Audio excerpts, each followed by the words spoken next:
జ్యోతిషశాస్త్రం చాలా అద్భుతమైంది. ఎన్నో రకాలైనటువంటి అంశాల గురించి తెలియజేస్తుంది.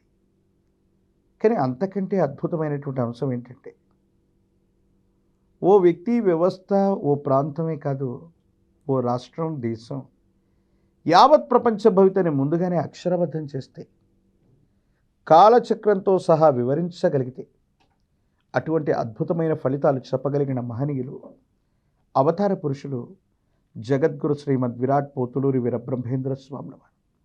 శ్రీ గురుదేవుల యొక్క కాలజ్ఞానం అంటే తెలుగునాట పరిచయమే అక్కర్లేదు. అటువంటి మహనీయులు వీరబ్రహ్మేంద్ర స్వాముల వారి యొక్క కాలజ్ఞానం నుంచి మరో అంశాన్ని మనం ఇప్పుడు తెలుసుకుందాం. యోగులము మేమనుచు చంటి బిడ్డలను చంపేటి శక్తి పూజారులు అధికమయ్యేరు. ఇటువంటివెన్నో జరిగేనయ్యా. మంత్రోపదేశాల పేరు చాటున ఎన్నెన్నో దుండగాలు చేస్తారయ్యా.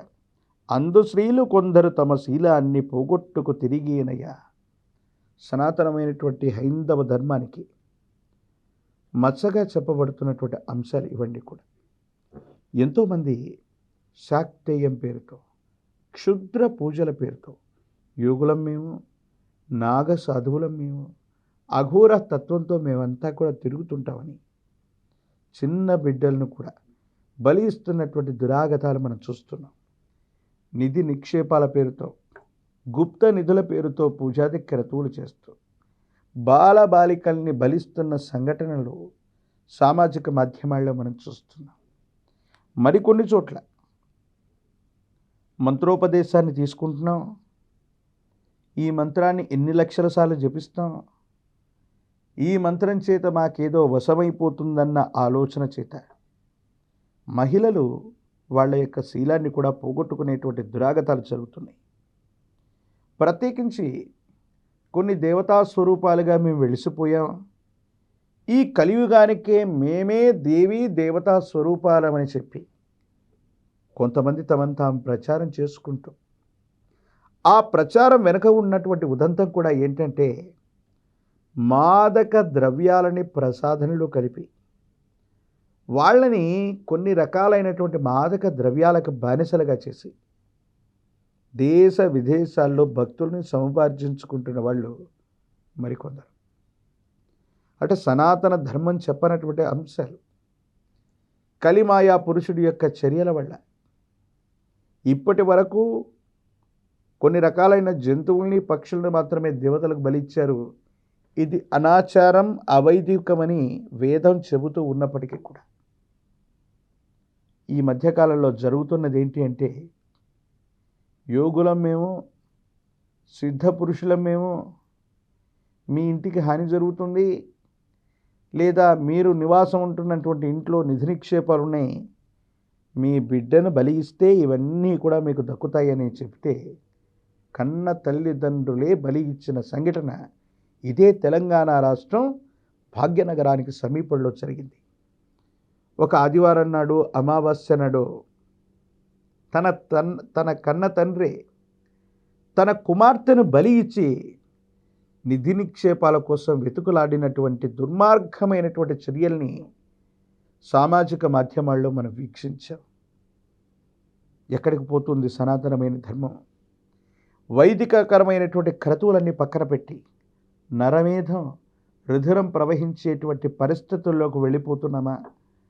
భగవంతుడు 84 లక్షల చరాచర జీవకోటికి తండ్రి అయితే, ప్రకృతి తల్లి అయితే, విశేషవంతమైన ఏ దేవతైనా తన బిడ్డను చంపి తనకు ఆహారంగా ఇవ్వమని అడుగుతుందా? అసలు భగవంతుడైతే ప్రేమస్వరూపుడు, శాంత స్వభావం కలిగిన వాడు.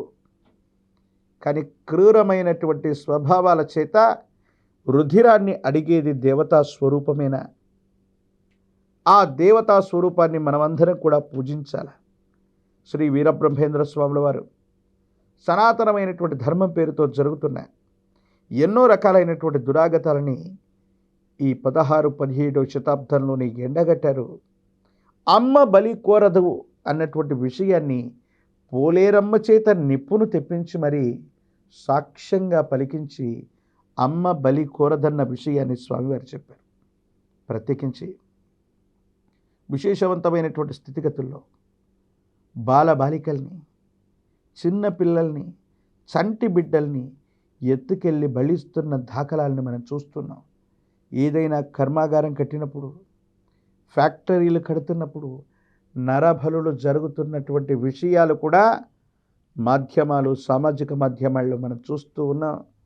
వైదిక ధర్మం చెప్పని పూజలు, శాక్తేయంలోని కొత్త కొత్త విభాగాలు, క్షుద్రం పేరుతో జరిగేటువంటి అరాచకాలు ఈ మధ్యకాలంలో ఎక్కువైనాయి.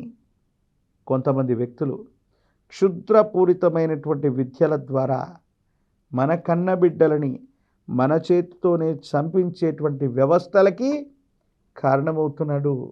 వీటి పట్ల తస్మాత్ జాగ్రత్తగా ఉండాలని సాంద్ర సింధువేదమైనటువంటి కాలజ్ఞానం చెబుతుంది.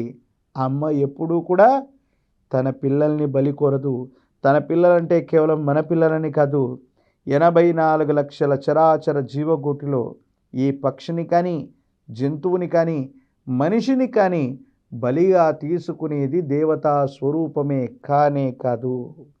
అలా తీసుకునేటువంటిది దేవతా స్వరూపమే అయితే అటువంటి దేవతా స్వరూపాలని మనం అనుసరించాల్సిన అవసరం కానీ, భక్తి ప్రపత్తులతో మొక్కవలసినటువంటి ఇది కానీ లేదు. అది విశేషవంతమైన రాక్షస ప్రవృత్తి కలిగినటువంటి విశేషవంతమైనటువంటి క్షుద్రగణమే తప్ప దేవతాగణం కాదని వీరబ్రహ్మేంద్ర స్వాములు వారు చెప్పారు. మనం కూడా దీన్ని పాటిద్దాం. శక్తి పూజల పేరుతోనూ ఇటువంటి రుధిర సంబంధమైనటువంటి బలులు ఇవ్వటం అన్నటువంటిది సరైనటువంటి విధానం కాదు. ఇది అవైదికమైనటువంటి క్రతువు అని మీ అందరికీ కూడా తెలియజేస్తున్నాను.